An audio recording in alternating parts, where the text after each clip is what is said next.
Sud Radio, le grand matin été, 7h-10h. Philippe David, Judith Belair. Vous êtes bien sur Sud Radio et on accueille Emmanuel Grégoire qui est premier adjoint à la mairie de Paris. Bonjour. Bonjour. Bonjour Emmanuel Grégoire. Depuis les annonces d'Emmanuel Macron concernant l'extension du pass sanitaire lundi, plus de 3 millions de Français ont pris rendez-vous pour se faire vacciner. Est-ce pour vous une bonne nouvelle ? Oui, c'est une excellente nouvelle. D'ailleurs, je pense que c'était l'objet des annonces, de créer un choc psychologique d'incitation à la vaccination.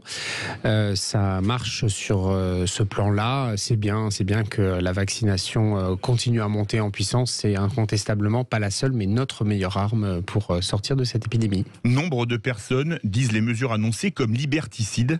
Qu'est-ce que vous en pensez ? Alors non, ce n'est pas mon sentiment. C'est évidemment que quand on est face à une crise sanitaire, on peut être amené à prendre des décisions qui attentent à notre conception habituelle des libertés publiques. Et c'est vrai que nous avons raison d'y être très vigilants collectivement.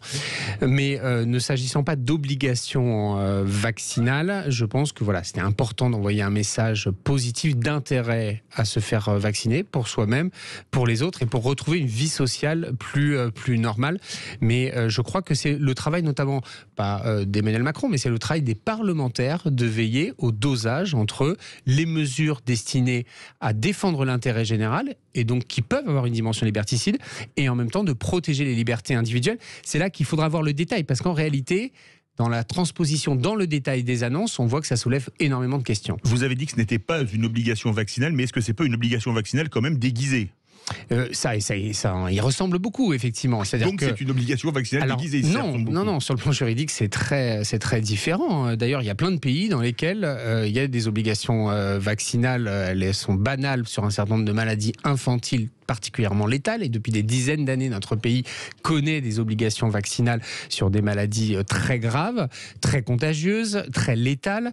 Et donc non, il faut quand même bien avoir conscience qu'il y a une différence entre l'obligation vaccinale et le fait de ne pas être vacciné, que ça puisse interdire de fait certaines activités. Tout est dans le dosage. Manifestation demain à Paris, vous avez peur de débordement ?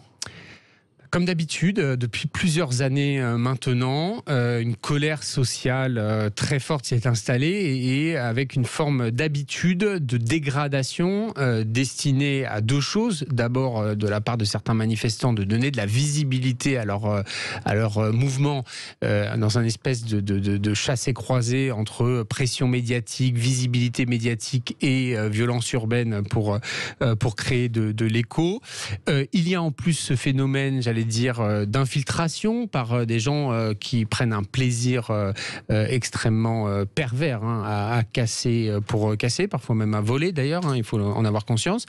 Donc nous sommes désormais en vigilance sur toutes les manifestations. Ça fait des années et des années que tous les week-ends on observe ce type de débordement. C'est vraiment problématique. Oui. Vous êtes le premier adjoint d'Anne Hidalgo qui ne fait presque plus mystère de sa candidature à la présidentielle. Après une entente lors de sa réélection avec les écologistes à la mairie de Paris, ils ont lancé leur primaire. Est-ce que le torchon brûle entre Anne Hidalgo et les écologistes ? Non, le torchon ne brûle pas. Nous ne sommes pas la même famille politique. Nous n'avons pas exactement les mêmes corpus de pensée sur ce qu'il faut faire, comment il faut le faire.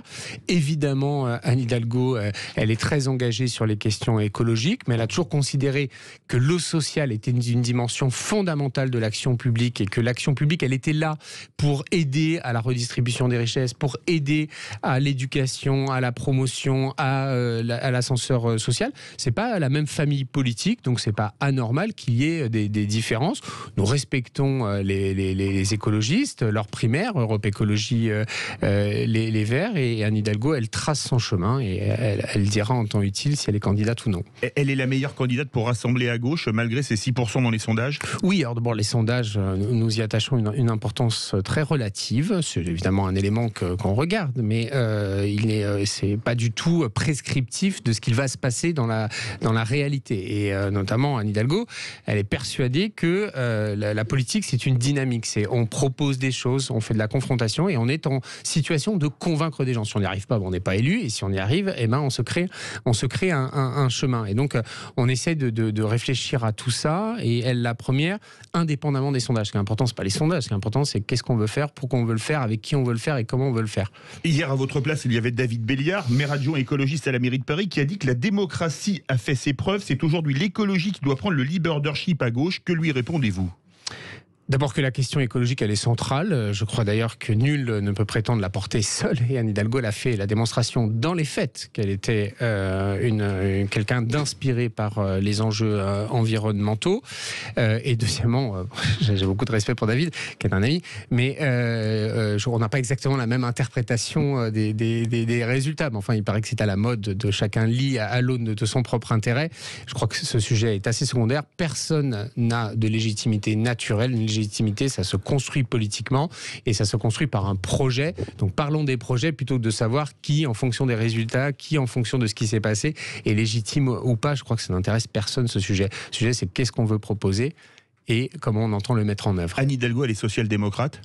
Elle n'est pas que social-démocrate. Elle est social-démocrate évidemment parce qu'elle a une filiation qui considère que l'un des objectifs de la politique, c'est d'engager un mouvement de redistribution des richesses, c'est-à-dire en gros promouvoir une croissance partagée, mais, et elle l'a encore une fois démontré dans son action de maire de Paris, elle considère que la prise en compte des enjeux environnementaux est une impérieuse nécessité parce que sinon ce seront les plus fragiles qui en souffriront les premiers, et aussi que ça doit nourrir utilement notre conception d'une croissance qui soit responsable sur le plan environnemental. Et donc elle est à la fois social-démocrate et écologiste, et c'est bien l'articulation de ces deux ambitions qu'elle entend mettre en œuvre. À Paris, il y a un sujet qui fait beaucoup parler, Stalingrad, les usagers de crack dans ce quartier. On a l'impression que rien n'avance sur le sujet. Est-ce que vous comprenez les habitants qui disent qu'ils sont abandonnés par la mairie ? Je les comprends, je leur redis qu'ils le savent, que ce n'est pas que la mairie qui est en cause. Et vous voyez, je reconnais que nous-mêmes, nous avons notre part de responsabilité. Ce n'est pas la compétence de la mairie de Paris, ce n'est pas sa compétence. Quand il y a... c'est important de le dire, ce n'est pas la compétence de la mairie de Paris, et que ce soit mairie de Paris ou de n'importe quelle mairie de France. Quand il y a des usagers de drogue dans l'espace public, et ça pose des problèmes d'ordre public, c'est donc un problème d'ordre public, c'est donc la compétence de la police. Quand quelqu'un est malade, on ne reproche pas à son boulanger de ne pas le soigner. Et chacun son rôle. Voilà. Et où nous pouvons avoir des compétences en la matière, et c'est très partenarial, c'est au titre de notre compétence du conseil départemental des politiques sanitaires. Et donc, c'est ce dont nous faisons la promotion. Après, la maire de Paris, comme tous les maires de France, elle se préoccupe de la situation dans l'espace public. La situation est inacceptable. Et donc, nous avons beaucoup travaillé ces dernières semaines. La maire de Paris fera des annonces prochainement de lieux, de façon à créer un réseau pérenne de prise en charge de ces usagers de drogue afin qu'ils ne soient plus dans la rue, parce qu'il ne faut plus qu'ils soient dans la rue comme ça par groupe qui mettent en danger eux-mêmes d'abord et ensuite les riverains. Judith Belair. Le préfet de police Didier Lallemand est en colère et il l'a fait savoir dans une lettre qui vous a été adressée. Il dénonce votre gestion de ce dossier et propose lui de trouver un lieu alternatif adapté pour éviter la dispersion des toxicomanes dans la rue. Que lui répondez-vous ? Que je ne comprends pas sa colère et que je la trouve très feinte. Très médiatique, parce que ce que dit le préfet de police est quand même profondément choquant sur le plan du droit.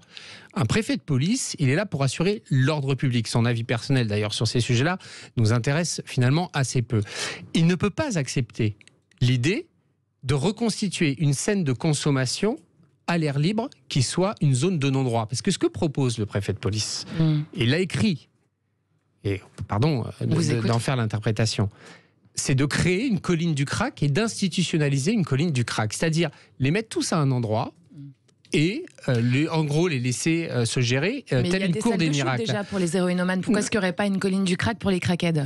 Ça n'a rien à voir, mais vraiment rien à voir. C'est pas une salle de shoot, ça s'appelle une salle de consommation à moindre risque. C'est important de le dire parce qu'une salle de consommation à moindre risque, ce n'est pas une salle où on se drogue, c'est d'abord une salle de soins, dans lequel il y a un encadrement, un accompagnement à la réduction des risques, un accompagnement à l'accompagnement médico-social. Et c'est une structure institutionnelle. Et nous y sommes très favorables, très favorables. C'est d'ailleurs le réseau que nous souhaitons créer, qui ne sont pas des salles de consommation, le mot importe peu en réalité, mais qui sera adapté aux consommateurs de crack, alors que lui propose, notamment en ciblant un lieu particulier qui est la place Auguste Baron dans le 19e arrondissement, porte de la Villette. Il propose de créer un truc non institutionnel où en gros on les parquerait et on les gérerait entre guillemets de façon à contrôler les effets de nuisance. Donc en gros il propose de déplacer Stalingrad à Éole d'abord et Éole à Auguste Baron. Et nous voulons sortir de ça parce que ça fait 40 ans que ça dure. Ça fait 40 ans qu'on déplace